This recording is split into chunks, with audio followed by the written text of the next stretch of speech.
Olá, seja bem-vindo a mais um episódio do Mentes que Brilham. E como você já sabe, o nosso foco é neurodivergência. E antes de apresentar a nossa convidada especial de hoje, quero fazer um convite especial a você.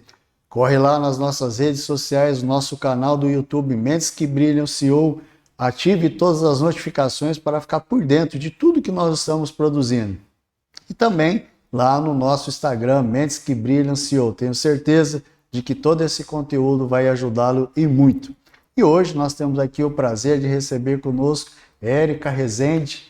É uma honra, Érica, por toda a trajetória, toda a história que existe, não só em relação a Érica, mas toda a família dela. Recentemente tivemos a oportunidade de conversar com o Elian, né, que esteve aqui conosco. A gente fala que o Elian foi a pessoa inspiradora da minha esposa para chegar até o meu diagnóstico. Érica, bom dia. Obrigado pela sua presença, viu? Bom dia, eu que agradeço. Digamos que esse é um dos meus hiperfocos também na vida, né? Poder falar sobre autismo, sobre neurodivergências, é algo que, na verdade, sempre me inspirou. Bacana. Érica, antes da gente...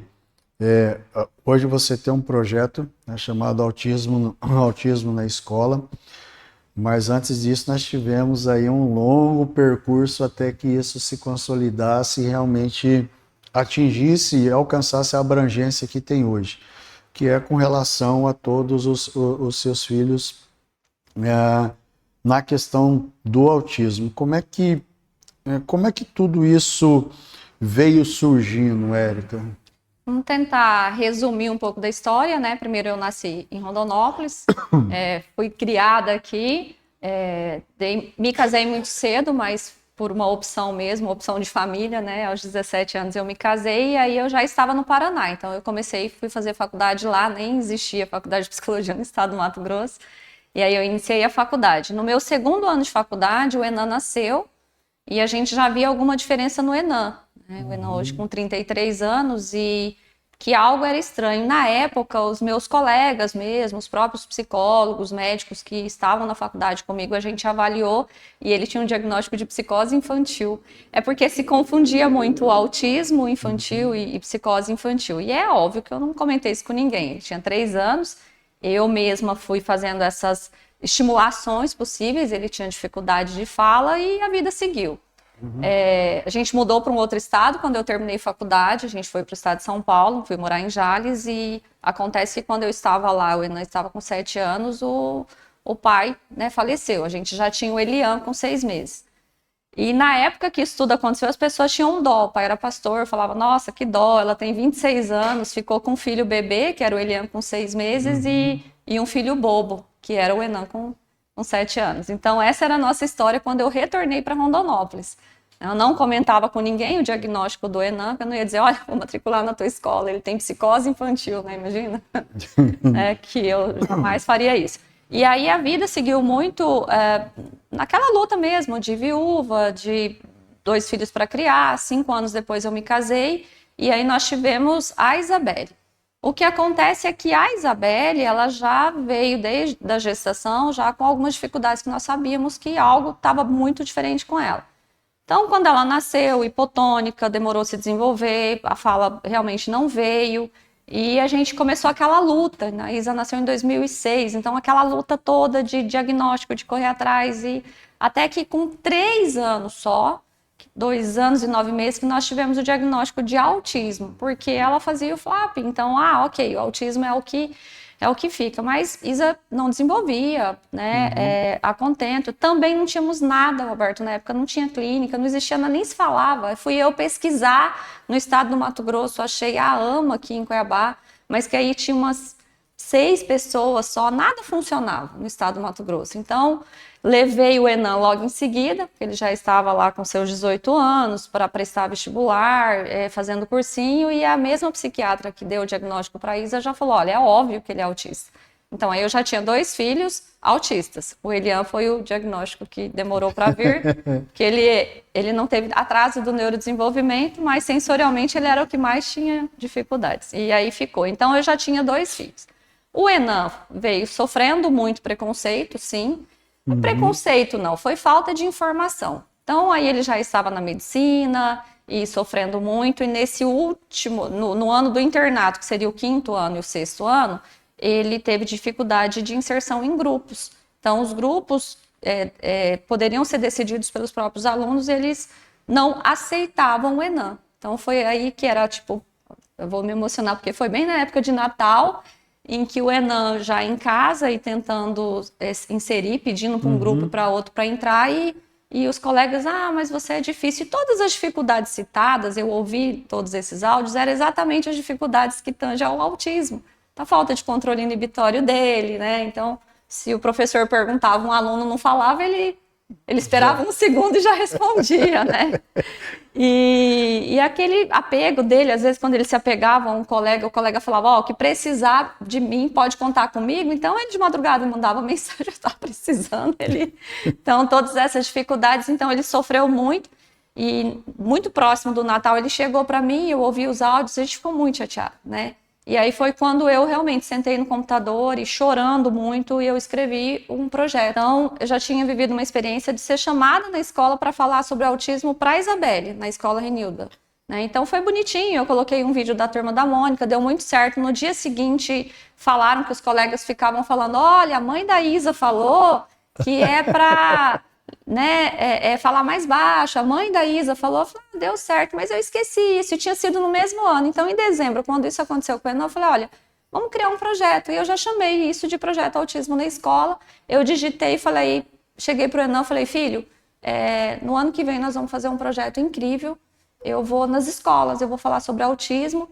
Eu sei que isso não vai resolver sua vida, mas isso veio a partir dessa inspiração. Então, olha só, o diagnóstico da Isabelle trouxe o diagnóstico do Enan, e toda a situação vivida do Enan trouxe o projeto Autismo na Escola. E, em resumo, foi isso. No ano seguinte, que foi 2017, nós fizemos o projeto Autismo na Escola, basicamente dentro de escolas que tinham pessoas com autismo. Então, não foi em todas, foi em 46 escolas.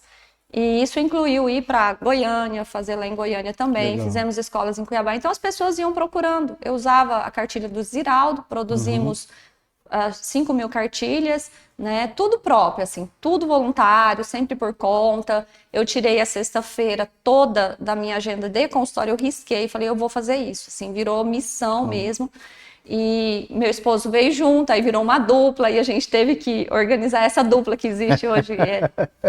Foi muita parceria, porque eu cheguei para ele, eu falei, olha, tem uma coisa para te contar, eu escondi tudo dele, eu já tinha as cartilhas guardadas, eu escondi, pedi oração pro meu pastor, senhor ora, né, porque eu vou ter que contar para o Célio. Ele falou, né, pastor Vonibaldo até, ele falou, então se o Célio não aceitar, você não vai fazer o projeto? Eu falei, não, vamos separar dele, porque o projeto eu vou fazer. Aí a oração foi maior, né, Roberto? Eu falei, não, o senhor não está entendendo, o projeto virou realmente, assim, eu entendi como ministério na minha vida, né? Que legal. Porque é isso, onde está a nossa dor, está o nosso ministério, então eu iria fazer. Mas o Célio, a hora que eu cheguei para contar, ele já olhou e falou, lá vem você, né? Quando você começa com algo, eu pego e eu vou até o final.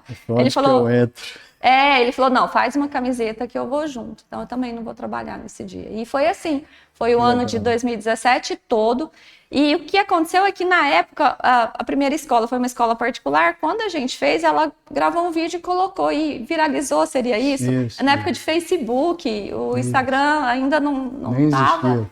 não estava começando. E aí todo mundo começou a dizer que o projeto era incrível, e foi dando muito certo, e foi tendo retorno das escolas, e a gente era para parar em 2017. Mas é isso, as coisas tomaram uma dimensão muito maior, ficou conhecido, aí fez um processo diferente, ficou conhecido no Brasil inteiro, e muito mais do que aqui. Em 2018 nós fomos chamados pelo programa da Fátima Bernardes, o Enan, então já, né, na medicina no último ano, na época do The Good Doctors, aí também já ficou conhecido de novo, aquela repercussão toda, porque ninguém queria falar, principalmente nível 1 de suporte, né, não queria se expor. O Enan se expôs a partir do projeto Autismo na Escola, ele se expôs publicamente. Então o projeto cresceu e tomou essa dimensão. Mas eu não daria mais conta de continuar, mesmo se eu quisesse comprar um ônibus, imagina, não teria condição de parar de trabalhar e ficar fazendo o projeto. Então a gente criou um modelo para que ele fosse reproduzido por qualquer pessoa. Aí o estado do Mato Grosso, eu tentei com o governo anterior, não consegui.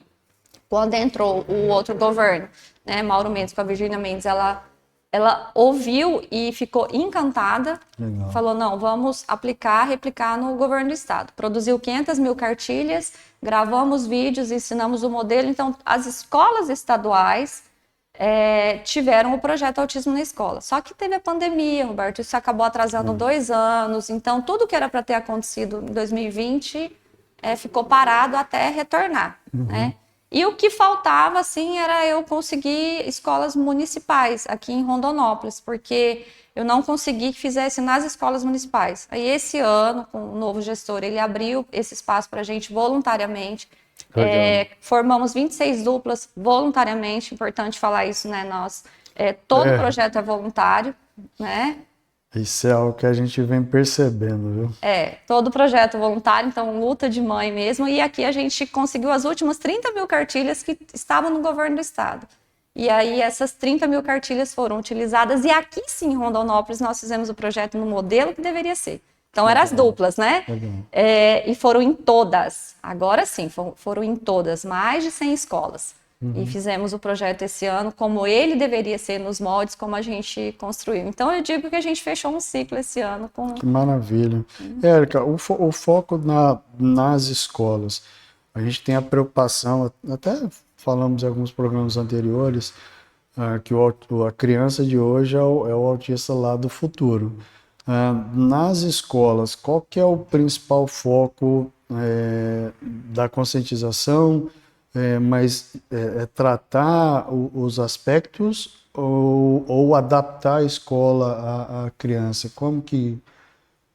Eu falo que tudo acabou... Não sei nem que palavra utilizar, porque, por exemplo, quando a gente começou a falar sobre o autismo, Roberto, lá em 2017, tinha professores que, quando terminava a reuniãozinha nossa, assim, de 50 minutos, chegava para mim e falava, Érica, eu aprendi muito mais sobre o autismo em 50 minutos do que eu aprendi em toda a minha vida de educação em 20 anos. Porque ninguém falava sobre isso. Então, a proposta inicial do projeto é ensinar os colegas a lidar com o colega em sala de aula, entender, respeitar. Então, principalmente no que tange as questões de transtornos de processamento sensorial, auditivo, né, visual, o momento daquele aluno que ele precisava de uma adaptação, de regulação, do porquê que ele levanta, do porquê que ele bate as asinhas, né, era muito infantil. Depois a gente partiu também para a turma maior e as crianças começavam a perguntar e os alunos, adolescentes começaram. A gente fez 2 modelos, inclusive. Legal. Quando a gente treina para o projeto Autismo na Escola, a gente treina um modelo do que é você estar num berçário, né? Do que é estar no ensino fundamental e do que é falar com o adolescente. O adolescente, a gente levou muita gente a choro, né? O adolescente, às vezes, estava lá assistindo, mascando chiclete, não se importando, né? Aí você chega lá e fala assim, olha para a sala, tem 40 alunos, fala, ó, possivelmente uns 2 aqui terão filhos especiais. Aí todo mundo, Maria Nossa Senhora, Deus me livre, né? E aí você vai falando, né, que ninguém escolhe isso, né? As coisas, elas acontecem, e aí você leva o adolescente ao choro e à conscientização. Então, a proposta só que aí assiste o professor, assiste o coordenador, diretor, a gente sempre chama os pais para estarem presentes também, já dos alunos, aí o moço que dirige o ônibus escolar, então a gente ia em alguma escola e sabia que o moço que dirige o ônibus não tinha paciência, não entendia lidar com esse autista. Então eu já sabia, sempre soube das informações antes, aí eu já falava, não é tio, né, o senhor que está no ônibus já e tal, aí o tio já, né, aconteceu muitas vezes. Então acabou que isso tomou uma dimensão muito maior do que só conscientizar, passou a se ter esse olhar do que agora a gente vai fazer com tudo isso. A Lei Berenice Piana é de 2012, 27 de dezembro de 2012, uma amiga nossa, né, eu sou dessa época, então eu sou da velha guarda, né, do autismo. A gente está junto no Brasil, assim, nessa luta já esses anos todos. E só que a lei veio, Roberto, mas tem a lei. E agora? Como é que a gente lida com tudo isso? Então, os professores foram tendo, pelo menos com a gente, como base, como primeiras coisas, isso. Projeto Autismo na Escola. Por isso que Mato Grosso, assim, tá bem além até do que muitos estados por aí, você pode ter certeza. Não tá bom para quem chega agora, mas é porque eles não viveram o que eu vivi, né? Esse abrir esse terreno, derrubar essa mata para esse plantio, as pessoas não estavam lá, mas ninguém sabia nada. Então, é isso, o fato de falar na sala de aula fez com que também se pensasse sobre a adaptação desse aluno em sala de aula e todas as outras questões foram surgindo. E como é que isso hoje reflete e tem refletido para os seus filhos e para a família como um todo, Érica? Assim, para nós, eu diria que são duas condições. Primeiro que isso nos custou muito, né, do ponto de vista de que, por exemplo, toda essa exposição nos custou muito mais preconceito, né? Nós tivemos a dificuldade, por exemplo, o sonho do Enan era servir o Exército Brasileiro, e depois que ele terminou medicina, ele foi convocado como médico e aceitou. Ninguém quer, ele não, ele quis, ao contrário. Mas ao chegar nessa etapa e ia ser o dia de incorporar, e vestido com a roupa e tal, chegou no Exército e, não, olha, você vai ter que passar por uma outra avaliação. E está muito claro que a avaliação, realmente, que ele não foi aprovado, foi por conta da questão do autismo. O laudo diz, inclusive, isso, né? Que, olha, os meios de comunicação afirmam que ele é autista. Então, nós sofremos isso, essa exposição, porque possivelmente teria passado batido, porque como médico ele é incrível, ele é excepcional, quem já foi paciente do Enan sabe disso. A outra coisa foi que a gente acabou tendo muitas portas fechadas também esse tempo todo, sabe? Então a gente conheceu as pessoas, Roberto, na sua essência. Quem é do bem, quem é do mal, se a gente puder. Não é assim que se define pessoas, né? Mas a gente encontrou muito esse lado, isso foi muito, muito assustador. Mas para nós, enquanto família, a gente tem a sensação do ter feito a nossa parte, do dever cumprido, do ter cumprido uma missão, de ter aberto mesmo esse caminho, né? A gente está satisfeito nesse sentido, embora isso tenha nos custado muito tempo, muitas horas, enfim. Hoje é a sensação de dever cumprido mesmo, assim. O Lian até comentou um pouco do impacto da questão mesmo, a dificuldade de talvez atuar na psicologia atendendo diretamente e atender online.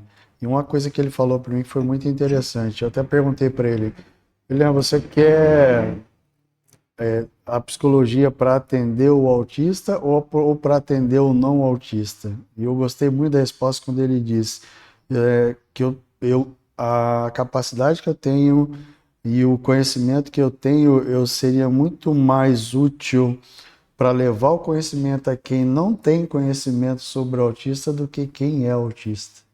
Eu acho que isso também é um pouco do reflexo do que vocês construíram, né? De poder disseminar o conhecimento, de poder levar isso para algo que, assim, do que a gente tem visto, ainda é muito fechado.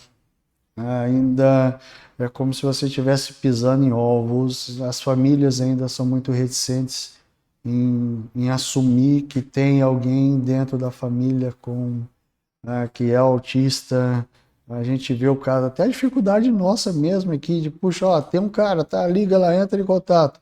Não posso. Por quê? Não, porque daí a minha família não aceita, a gente corre o risco da sociedade não aceitar mais o círculo nosso. A pergunta que eu faço, como que a gente consegue romper essa barreira? O nível 1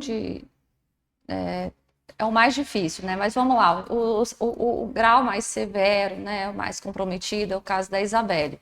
Então ele é muito mais fácil mesmo, as pessoas observam e até às vezes tem um cuidado de falar com a gente, então dá para perceber. Não, realmente a Isabelle ela é sindrômica, a maioria do nível 3 de esporte mesmo, eles são sindrômicos, né? Isa tem síndrome de Rubinstein-Taube, a gente só descobriu aos 14 anos com o exame genético mais apurado que nós fizemos, levamos a Isa para fora do país, para os Estados Unidos e também era outra dificuldade que nós tínhamos aqui.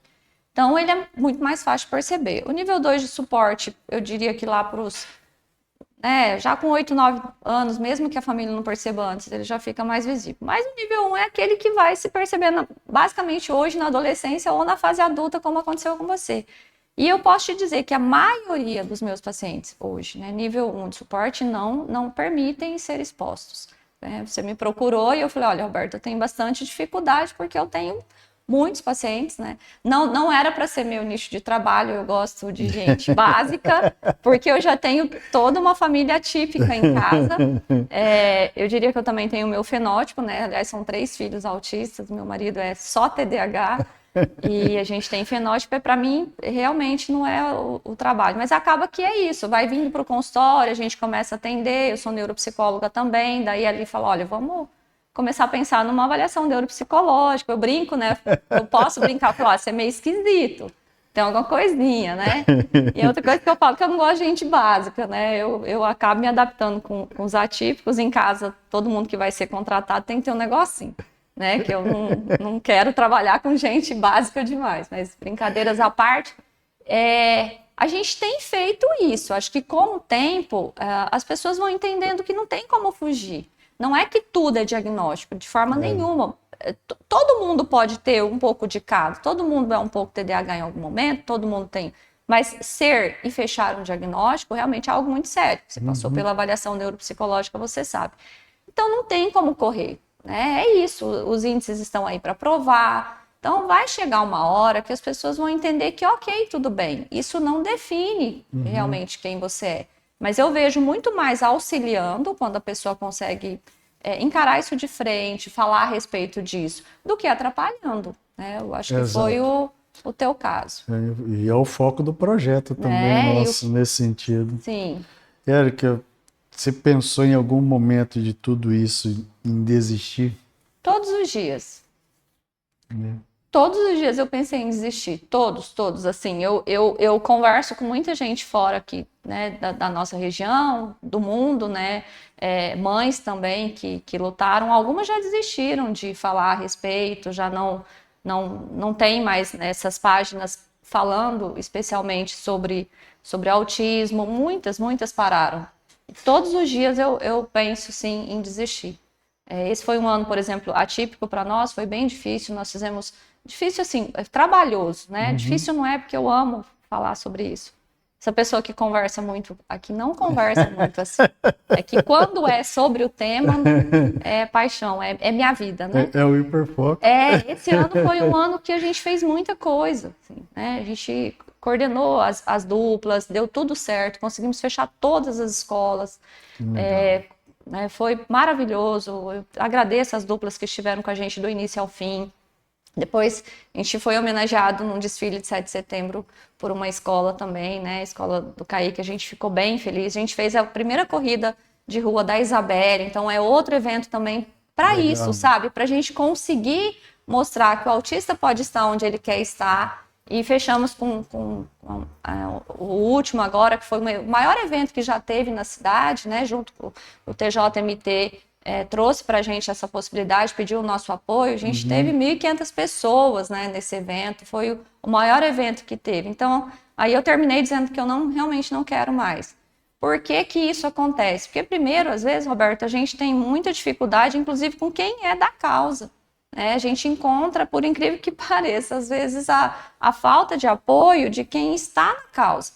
É muito dolorido isso para a gente, porque a gente abre mão da nossa vida, da nossa história. Nem vou contabilizar o financeiro de quem é profissional liberal aqui, porque cada um acredita no que quer, eu acredito em Deus e Ele tem suprido as nossas necessidades. Mas todos os dias a gente pensa assim, olha, acabou, é o último ano. E a gente está aí desde 2012, a gente conseguiu reunir a primeira família na nossa cidade. Então, todo dia eu quero parar. Aí você me chamou e eu já estou aqui conversando com você. Érica, pergunta pessoal. Você, algum momento, depois de tudo, de ter os filhos, você se questionou por quê? Olha, essa pergunta do porquê, ela foi uma construção de vida, assim, né? Eu nasci num lar cristão, então os meus pais, meu pai era pastor, então eu sempre soube que nós tínhamos uma missão, mas eu sempre me questionava sobre filhos. Filhos era algo que eu queria, assim, tipo, você queria ser psicólogo? Não, eu queria ser mãe, eu tinha o nome dos filhos já construídos. Aquela menininha de igreja, né, que vai lá nos livros dos nomes e já tinha lá o Enan, o Enan, né, vindo das fontes, que tem olhos, né, o Eliã, né, então assim, você vai, né, o pai de Betseba, então você já vai escolhendo, né, Isabelle, aquela que faz pacto, né, então assim, você tem já aquilo, eu tinha certeza que eu queria ter filhos, mas eu tinha, assim, sabe, Roberto, um sentimento, não sei que nome as pessoas dariam, que eu teria filhos especiais, assim, era algo que vinha. Tinha um livro muito antigo chamado Dib, Em Busca de Si Mesmo, que falava de um menininho com psicose infantil, eu já era leitora, eu assistia os filmes americanos de Sessão da Tarde, né, que eu sou era mais antiga, e aí tinha as crianças que giravam um pratinho. Eu morei perto da PAI um tempo em Rondonópolis e criança, 9 anos, eu fui na PAI, alguém me entregou um papel escrito autismo. Eu nunca esqueço disso, senão minha mente fala em vários flashes assim que isso iria acontecer. Então, quando foi acontecendo o Enan, daí eu fiquei viúva e tal, mas que inclusive terminou, né? Eu tive o Eliã e o primeiro marido, o pai biológico dos meninos, e falaram, não quero mais ter filho. No dia do parto do Eliã eu senti, eu vou ter outro. Vai vir outra criança. E essa outra criança que na minha mente era que seria estranho, aquilo que você não quer pensar a respeito, o mais comprometido.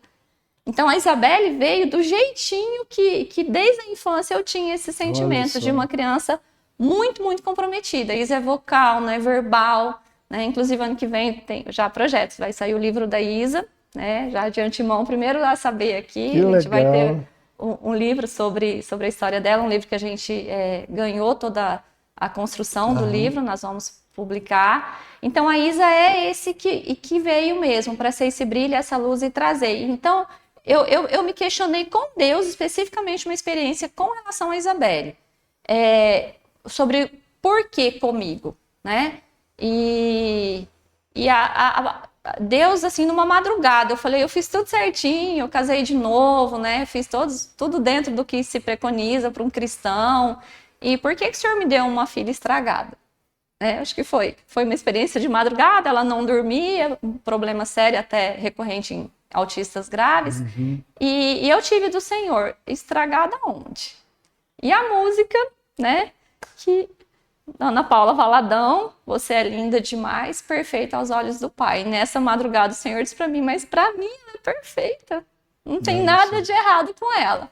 Né? E foi uma madrugada que eu também jamais vou me esquecer, de uma experiência, eu brigando com Deus mesmo sobre tudo isso. E eu olhei e falei, se Deus vê a minha filha perfeita, quem sou eu para questionar? Então, assim, essas experiências, elas foram sendo construídas, e com a Isa isso fechou para mim, então tá claro, assim, eu não trocaria nada do que eu vivo, nada da história com os meninos por filhos básicos, né? Tá tudo certo, Deus fez tudo correto e eu me sinto honrada, inclusive eu, o Célio, diante de Deus, por ele ter confiado em nós, né? Ter filhos tão especiais. Que legal, Érica, que legal.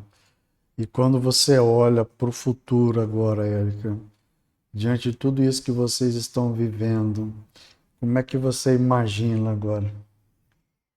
Olha, a gente, de novo, sempre aquela questão. O que acontece hoje, Roberto? A gente chegou nesse ponto, nós divulgamos muito, eu consegui estar dentro de gestões públicas, né, com essa liberdade de acesso igual a gente tem hoje. Então, hoje o que a gente tem? Nós temos muitas barreiras, eu diria até paredões, de questões para melhorar a situação de a pessoa com autismo na escola, que já talvez não depende de vontade especificamente de um gestor. Né? Então, por exemplo, te dar um exemplo, nós temos a questão da contratação dos professores auxiliares, né? Nós temos dificuldade de contratar. Hoje eu vejo que, por exemplo, existe a boa vontade, existe sim o ok, vamos cumprir o que a lei diz, mas nós estamos esbarrando na questão de cargos e salários, que já não depende do gestor. Então, por exemplo, olha Rondonópolis, nós temos 2.000 e pouco professor da rede municipal, e só de esses professores auxiliares aí, nós temos 1.300. Então, é basicamente a metade. né? E os salários realmente que não depende de um gestor decidir para essas, né? Tem que ser um acompanhante, tem que ser uma pessoa especializada. Não depende, porque isso já está decidido, né? Não é um gestor que decide. Então a gente não consegue hoje falar assim, olha, vamos só contratar profissionais especializados para ser acompanhante da pessoa com deficiência. Você faz o chamamento, eles não vêm. Você faz o chamamento do especializado, não vem, não tem. Aí você faz um chamamento diminuindo aí digamos que não precisa ser um especializado, não vem. Então hoje a gente tem muitos estagiários que são, mas o salário é aquele, isso não depende do gestor, então isso assusta um pouco. Quantos anos isso vai levar para que haja a possibilidade de aumentar o salário, sim, que daí não depende de várias questões, diretrizes básicas de educação, cargos e salário, lei de responsabilidade fiscal, para a gente poder chegar nesse ponto. Então, isso é uma coisa que hoje assusta, né? A outra questão, não termos o atendimento especializado no município, né? O fonoaudiólogo, o terapeuta ocupacional, começa que também o psicólogo ABA, nós não temos esses profissionais, porque não temos. Porque, de repente, o mundo se depara com a necessidade urgente desses profissionais. Então, agora nós temos em Rondonópolis as universidades que abriram cursos, né? Para fonoaudiologia, para terapia ocupacional. Isso vai levar 5 anos. Érica, por que não tem na rede, de novo, a questão salarial? Então, quem é o profissional hoje, Roberto, que vai sair de uma clínica particular, em que ele ganha 5, 6 vezes mais do que o salário que pode-se, né, dar numa gestão pública, por exemplo? Então, isso, hoje eu olho, eu tô assustada, eu tô muito assustada que como é que nós vamos transpor essas barreiras, né? O que é preciso mexer para que isso seja modificado? Porque, mais uma vez eu te falo, quem está chegando agora com filho, com autismo, não sabe o caminho que a gente percorreu lá atrás. Exato. Porque hoje nós chegamos e alcançamos isso, a aceitação, o vamos cumprir a lei, mas a gente se depara com essa barreira, que é a questão salarial e que é a falta mesmo de profissionais que ainda estão sendo formados pelas universidades. E a gente tem, pelo menos nas escolas que a gente passa, a gente vê muito a questão da própria família acompanhando a criança. Muitas vezes é a própria mãe mesmo que está ali, que abre mão abre mão de tudo para se dedicar 100% ao filho, para que ele não seja esquecido. Pois é. E a gente é da época que, para conseguir o cuidador para Isa numa escola, primeiro que eu acabei optando por sair de escola particular e fomos para a escola pública, porque daí a gente tinha como cobrar, né? Não estava aprovado, né, ainda a lei, a Isa é de 2006, a lei é de 2012, só para você ter uma ideia. Nós íamos para Cuiabá, na SEDUC, para implorar para a Isabelle ter direito no estado. Hoje, no estado, eu sei que tem um diagnóstico ou comprovada a necessidade, independente do diagnóstico, o estado já libera esse cuidador, né? A gente chama de cuidador, tem vários nomes, pessoal. Vamos lá, só para resumir isso. No município também, a gente tem isso já. Aí as pessoas falam, mas meu filho ainda não tem. Sim, mas porque não está existindo, o profissional não vem, faz o chamamento. Eu mesma sou uma que boto na página lá, gente, está precisando. E a gente não tem, entendeu? Então, assim, acaba isso mesmo, né? Nem sempre a família pode entrar também, porque a escola tem toda uma questão, né? As regras, tal, não pode ir, mas a gente está nisso, Roberto, sabe? Nós esbarramos agora nessa questão de como é que a gente faz para que a lei seja cumprida, porque a demanda é muito grande. Só para você ter uma ideia, no município, existe muitas judicializações. O que é? Como o município não tem esse trabalho, não tem clínicas especializadas para atender essa gama e essa necessidade que preconiza 40 horas semanais de atendimento, as famílias vão judicializando o município. Então, Rondonópolis tinha 400 mil reais por ano de judicialização. Esse ano vai bater 22 milhões só de judicialização do município para pagar as judicializações. Isso significa que, para que sejam pagas Ministério Público, aí, promotoria, defensoria, e aí eles pagam clínicas particulares.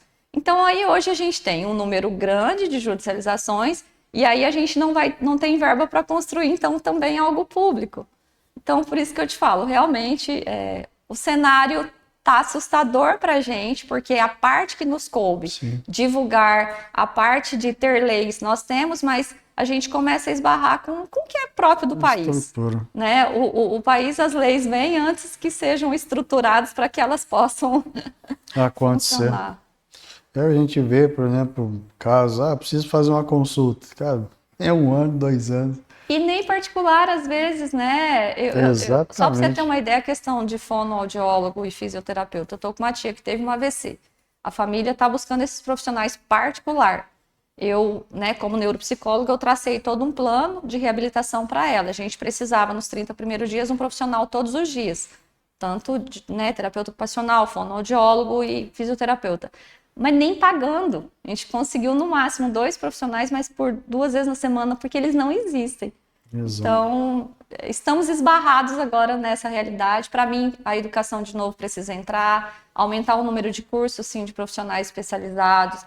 Aí precisa entrar a questão da legislação mesmo do país, né?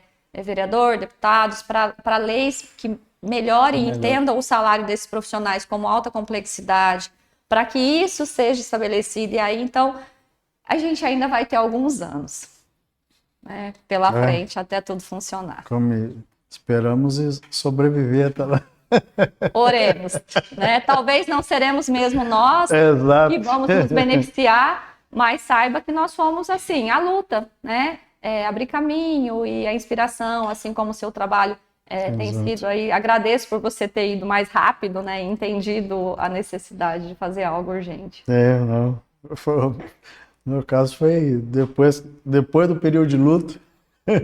Que é normal. Precisavam fazer alguma coisa.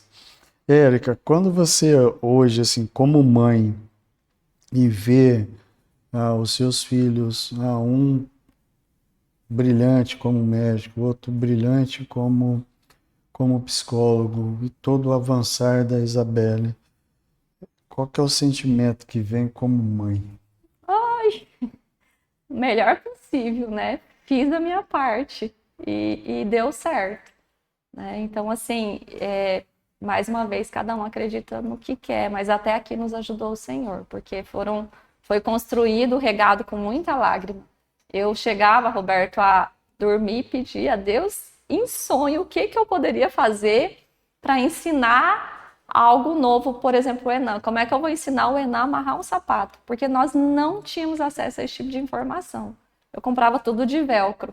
Como é que eu vou treinar? Até entender da questão de neurônio espelho, em que eu tinha que ensinar no campo de visão do Enan, eu pedia a Deus misericórdia, como é que eu vou fazer? Então, hoje, olhando para trás, eu vejo que é isso, que é a aceitação, que é amar o teu filho incondicionalmente mesmo, né? Como Deus nos ama, né? E não desistir.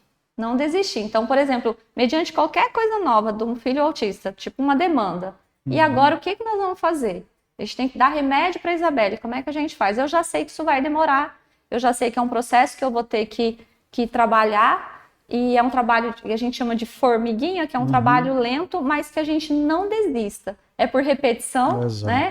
Diferente de pessoas típicas que aprendem observando o outro, uma pessoa com autismo, ela aprende por repetição. Então, ter tido esse olhar de não desistir, do amor incondicional, do jeito que tá ótimo. Eu lembro do Enan sofrendo, né, para passar em medicina. Eu falei, filho, você não seria alfabetizado. Eu ouvi que você não seria alfabetizado. Então, para mim, você ter sido alfabetizado foi uma bênção, né? E esse alfabetizado foi para medicina. Depois, a dificuldade até passar numa residência médica, né?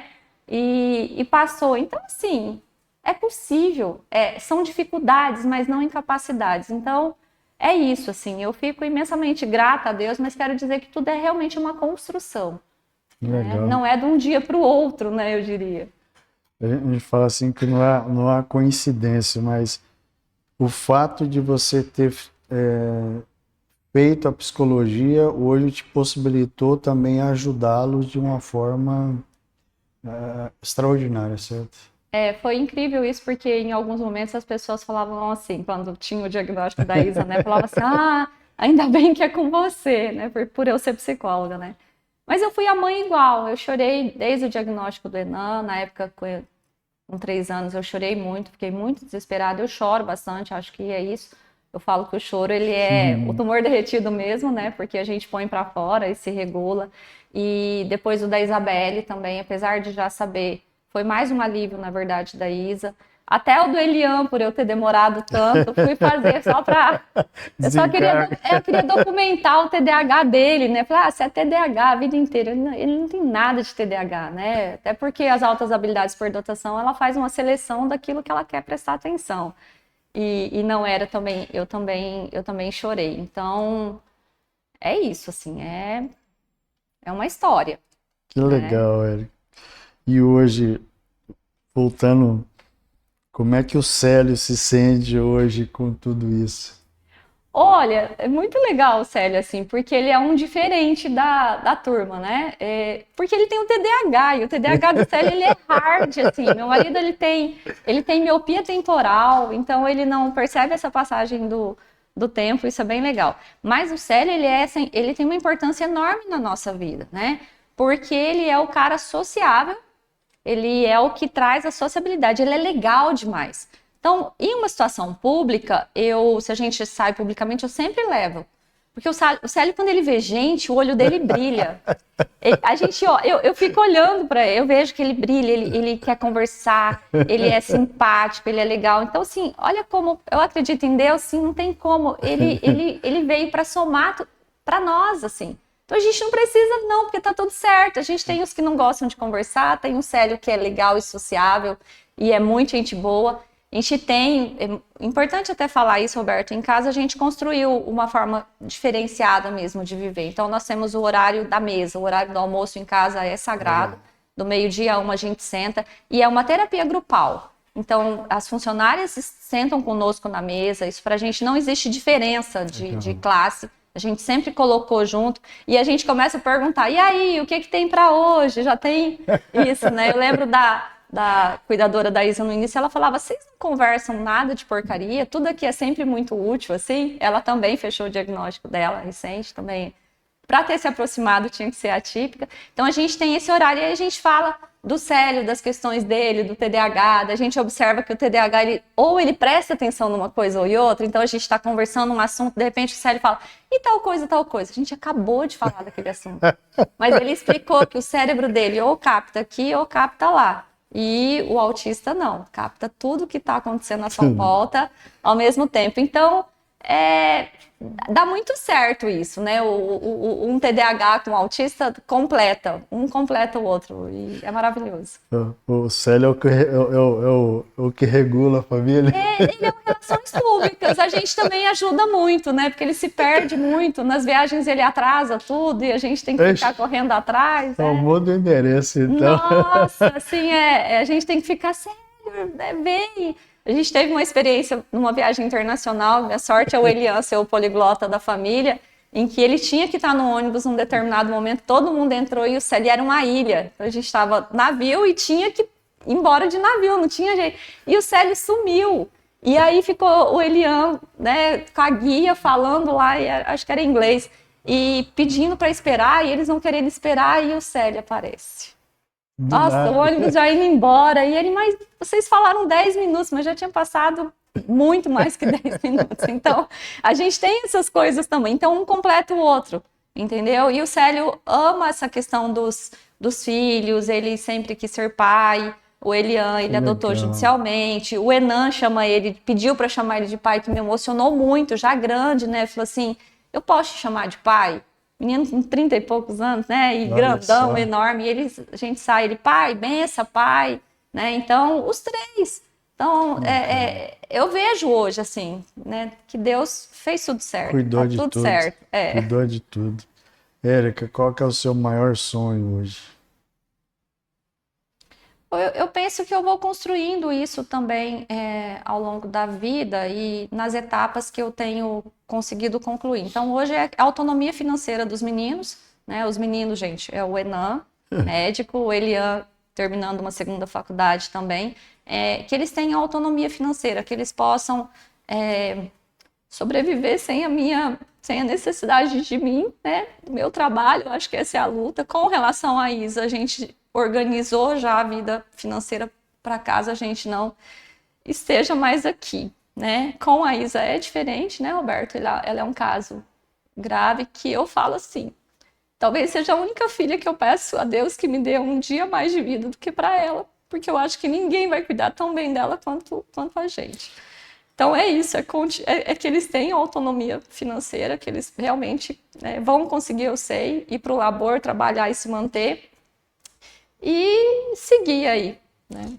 Essa é uma preocupação, Érica, que a gente vê. Até uma das perguntas que a gente faz para quem a gente entrevista é esse medo, de, puxa, e se eu não tiver? Mas aqui. Quem que vai olhar da forma como eu olho? Quem que vai dar atenção da forma que eu dou atenção? Será que ele vai continuar tendo esse brilho nos olhos da mesma forma que ele tem comigo? Eu falo isso quase todo dia, Roberto. Eu estava em casa ontem pela manhã com a Elian, então toda cena que acontece em casa e eu falando sobre uma rotina que nós temos com a Isa, e eu não tenho medo de falar sobre isso. Aí eu falei para a Elian, falei, olha, se a gente não estiver mais aqui, então a gente usa muito isso.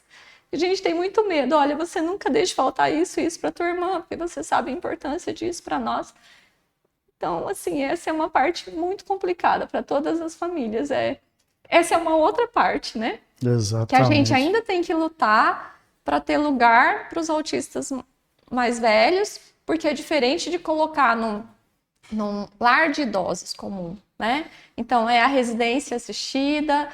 Então, são, digamos assim, né? Você perguntou, Érica, quais são os projetos? Acho que a gente ainda tem muito projeto ainda para guiar, porque hoje eu vejo a geração da Isa com 18 anos, já não tem mais escola, não tem mais para onde ir, as famílias, isso mesmo, acabam não podendo trabalhar, tendo que ficar, tem muito autismo comprometido, então a gente ainda tem uma construção grande, outros países estão há anos-luz já tem esses lugares, né, para eles, mas o Brasil ainda não tem, então a gente ainda está engateando, fizemos muita coisa, mas há muito a se fazer. Sim. É até complicado, né? A gente olhar para isso, a gente fala, puxa, cara, tanta dedicação, tanto, e você jogar, literalmente, né? Porque a sociedade acaba jogando para um local que você sabe que não vai ter auxílio, não vai ter o acolhimento e você só vai piorar a situação. E aí a gente fala, puxa, a depressão, perder realmente a vontade de viver. Temos muito trabalho pela frente, Roberto. Olha, viu? Todo dia eu quero desistir, mas quando a gente começa a falar sobre o assunto, as ideias surgem. Eu falo que a minha cabeça fica borbulhando. Eu tô igual a Lian agora. Eu preciso de uma forma de ganhar mais dinheiro para conseguir fazer as coisas. Mais trabalhos voluntários, né? Eu sempre falo isso. Eu preciso ganhar mais dinheiro. Para poder ter esse tempo, para poder correr atrás. Mas hoje eu vou te falar que você vai encontrar um cenário muito melhor do que o que nós encontramos. Porque hoje já existe esse desejo, essa vontade, principalmente aqui na nossa região, né? O nosso estado evoluiu muito, carteirinha do autismo, várias coisas, enfim, do que anteriormente havia. Né? Agora, o que precisa é isso ainda, né? Como é que nós vamos direcionar para que isso aconteça, barreiras que ainda precisam ser quebradas, que não depende só de boa vontade, para a gente ajudar mesmo isso. E a gente convoca aqui de alguma forma, né, as pessoas que sentem no coração, Roberto, de, poxa, eu gostaria de poder fazer um trabalho, muitas vezes você não precisa ser qualificado, né? Mas a gente tem tantas famílias em Rondonópolis, como, por exemplo, as mães às vezes não têm um tempo de tomar um banho. Você chega na casa delas, elas estão cuidando daquele menino já adulto, 20 e poucos anos. Então, se sentirem no coração, fazem trabalho voluntário, criem projetos, né, de ajuda, né? Lavar uma louça, dar 2 horas para aquela mãe ali, para que ela respire, né? Entendeu? Então, para que ela se reencontre, porque ela acaba realmente se anulando. Sim. Elas se esquecem delas mesmas para poder viver para o filho. Essa semana eu fiquei assustado com a estatística. 85% das famílias que têm um filho atípico, os pais abandonaram. E ficam por conta da mãe. E até o contrário, eu conheço casos em que a mãe foi embora e deixou o filho com o pai. Então, isso é muito comum. Por que também, né, Roberto? Porque você imagina quando você tá com uma criança atípica, a gente teve a Isa mesmo, grau severo da casa, minha casa é um espectro, tem de tudo lá. Como é que esse casal sobrevive mediante uma situação como essa, né? Então, porque essa mãe vai estar cansada, não vai ter tempo, esse pai acaba tendo que trabalhar dobrado porque alguém abre mão do trabalho, né, para cuidar. Aí o pessoal fala, mas você tem uma condição. Gente, eu também já vivi lá atrás, eu também já não tive, eu também, né, precisei trabalhar muito, a gente teve que se organizar, mas eu entendo perfeitamente, me dói poder dar na assistência que a gente pode dar hoje para os nossos filhos e de ver que famílias não têm. Né? Então, assim, não sobrevive, Roberto. As famílias acabam se separando. Então, são coisas muito básicas que o Brasil ele não tem muito essa visão do voluntariado. Nos Estados Unidos é um país que conheceu o nosso trabalho lá, eles ficaram encantados, porque o americano ele ama o voluntariado, inclusive é uma pré-condição para o aluno para a faculdade. A nota dele aumenta consideravelmente, porque ele tem que ter feito um trabalho voluntário para a comunidade que tenha feito diferença, né? Você sabe disso, mas que eu penso assim, às vezes a gente reclama muito, gestor, o público, não sei o quê, mas às vezes você tem um autista morando do lado da sua casa, ou uma pessoa com deficiência, e você não é capaz de, tipo, empurrar uma cadeira, ou dizer para essa mãe, olha, eu vou aí hoje, tô com um tempo aqui, ou eu vou produzir um tempo e vou ficar 1 hora aqui na tua casa, enquanto você faz o que você quiser. Então, sabe, assim, são coisas tão simples, muitas vezes, que a gente pode fazer a diferença.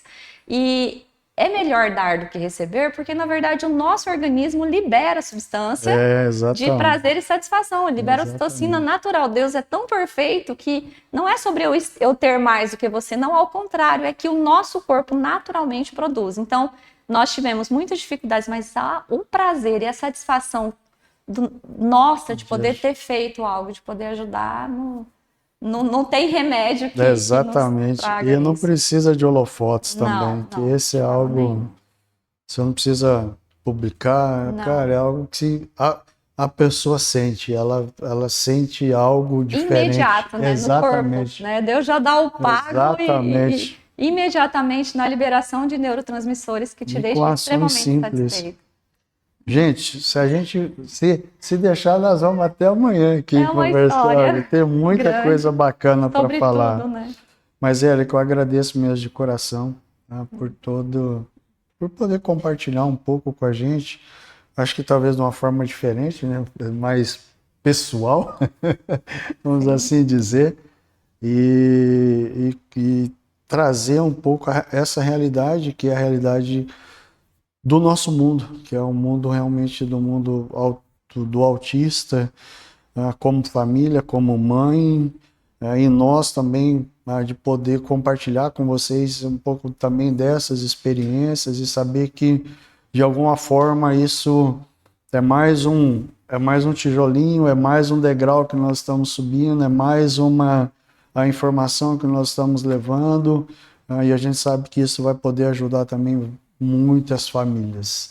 E eu já vi você mexendo nos livrinhos. E para encerrar, né? Não sei se você já tem o brochinho. Que legal. Eu tenho um, mas não é igual esse. Esse é o mais bonito. Há um tempo atrás, nós adquirimos vários. E aí eu tenho só desse aqui, ó. E daí a gente entregou. Esse aí você pode pôr na lapela. Quero, bicho, com certeza. Tá com blazer, vai para algum lugar, você pode todo lugar que eu vou, que eu tenho que fazer alguma palestra, agora eu coloco esse aí tá...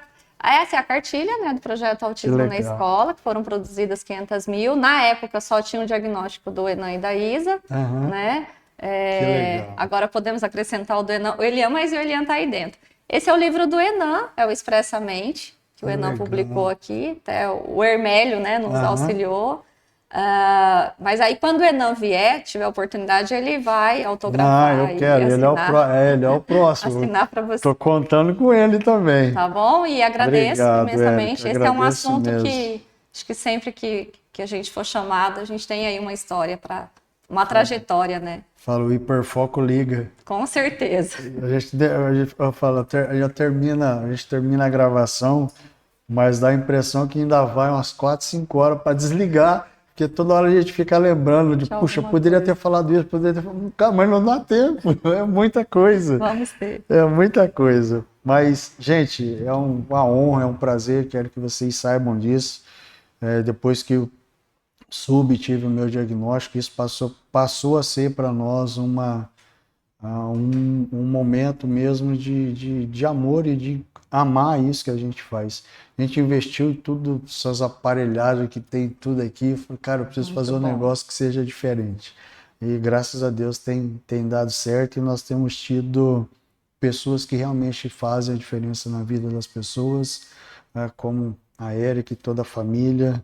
Que Deus continue nos orientando e também trazendo pessoas maravilhosas também para estar aqui conosco.